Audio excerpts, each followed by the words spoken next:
મોકલી દે માર્કેટમાં, એ કેટલા રૂપિયામાં વેચે? હા બરાબર, એટલે સીધા એને 4 રૂપિયા વધારે મળ્યા. કેટલી વારમાં મળ્યા એને? એક દિવસમાં. કેટલા રોકાણમાં મળ્યા? તો તમારી વાડીની કિંમત ગણો અને એની જગ્યાની કિંમત ગણો. રોકાણ એનું ઓછું, દિવસો એના ઓછા, એને એક દિવસ મળે, તમને 4 મહિનાની જોખમ લીધું. જોખમ એનું કેટલું? તો એનું જોખમ કાંઈ નહીં, તમે 16 રૂપિયા જોખમ કર્યું ત્યારે 4 રૂપિયા મળ્યા, બરાબર. અને એમાં બીજ ખરાબ આવી જાય, વરસાદ વાવાઝોડા આવી જાય, રાતના જાગ્યા, તેમાં ખેડૂતે પોતાનો પગાર ગણ્યો ન હોય, પાછો આવા જવાના પેટ્રોલના ન ગણ્યા હોય, ન કાંઈ 2 રૂપિયા જ બચતા હોય. તો આવી ગણતરી વગર એને એમ થાય છે કે હું વિરાટ ગ્રેડિંગ શું આપણા ગામની અંદર 4 ખેડૂત ભેગા થઈને 2-2.5 લાખનું મશીન 10 ખેડૂત ભેગા થઈને ન કરી શકે? એક વખત નાખો તો કેટલા વર્ષો સુધી તમને 4-4 રૂપિયા વધારે આપે, બરાબર. પણ આવું ન કરીએ, શું કામ? તો કે આવડી હેરાન કોણ થાય? આપણે 20 રૂપિયા 22 રૂપિયા બદલે 4 રૂપિયા વધારા સારું, શું કામ હેરાન થાય? એ 4 રૂપિયા વધારો નથી, 4 રૂપિયા તમારો નફો છે, તમારી આવક સીધી ડબલ થાય છે. શું થાય છે? પણ આ ગણિત ન કરે. હવે 4 રૂપિયા સારું, કોણ હેરાન થશે? જવા દો ને, કાચા પાકા જે કાપવું હોય કાપી લેશે, 2 રૂપિયા ઓછા આવશે. આપે આવું છે ને જતું કરીએ છીએ, અને એ નફો છે તમારો.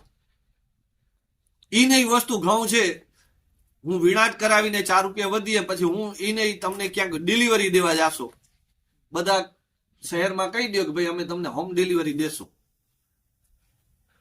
તો માર્કેટિંગ તમે જાતે કરો, ગ્રાહકોને કેટલા રૂપિયામાં મળે? તો એનાથી વધારે આપે, બરાબર. અને ખર્ચો કેટલો થાય? તો આપણે હિસાબ કરીએ તો ખર્ચો 50 પૈસા માન થાય, અને આપણી સીધી નફો વધી જાય. એ નહીં ઘઉંને થોડાક દિવસ રાખી દો, 2 મહિના, શું થાય? ભાવ વધી જાય. તો આપણે ખેતીમાં આવડા બધા હેરાન થયા પછી પાછળ આપે કાંઈ કરતા, જ્યાં તમને સીધો નફો વધે છે, એ આપણે ગણતરી આપણે કરવી પડે. તો ગાડી બંગલા ક્યાંથી કાઢવાના છે?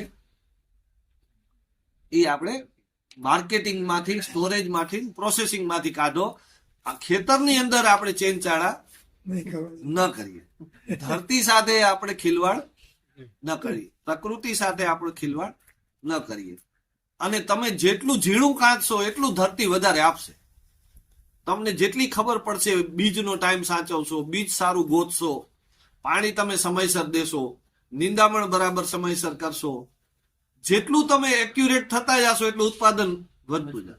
અને જરાક જો બેદરકારી કરી તો ઉત્પાદન ઘટતું જશે. એટલે ધ્યાન ક્યાં દેવાનું છે? તો કે આપણા કાર્યની અંદર ધ્યાન આપણે દઈએ તો ઉત્પાદન વધે.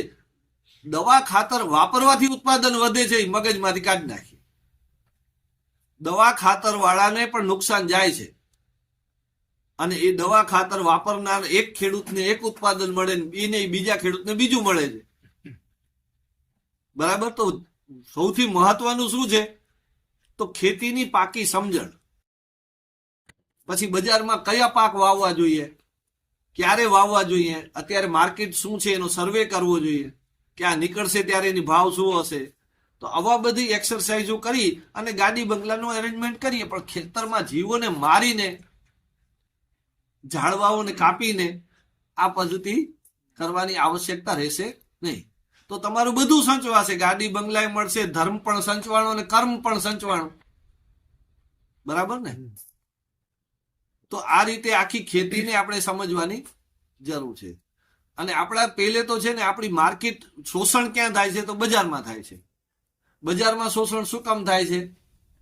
તો કે ડિમાન્ડ કરતા સપ્લાય વધારે છે, બરાબર. ડિમાન્ડ છે એના કરતા સપ્લાય વધારે છે, એટલે સીધો નિયમ છે આજના યુગનો કે ડિમાન્ડ કરતા સપ્લાય વધે તો શોષણ થાય. હવે ડિમાન્ડ ને સપ્લાય વધે શું કામ છે? તો કે તમે હું અહીંયાથી મોરબીથી ચાલુ થાવ ને કાઠિયાવાડમાં આવું એટલે 2 જ કોપ જોવા મળે. કયો? મગફળી અને કપાસ. બીજો કોપ ન જોવા મળે. પછી આમ તમે અમદાવાદ બાજુથી જાઓ તો રોગા ચોખા, પછી તમે આ દાહોદ ગોધરા બાજુ જાઓ એટલે બધી મકાઈ મકાઈ.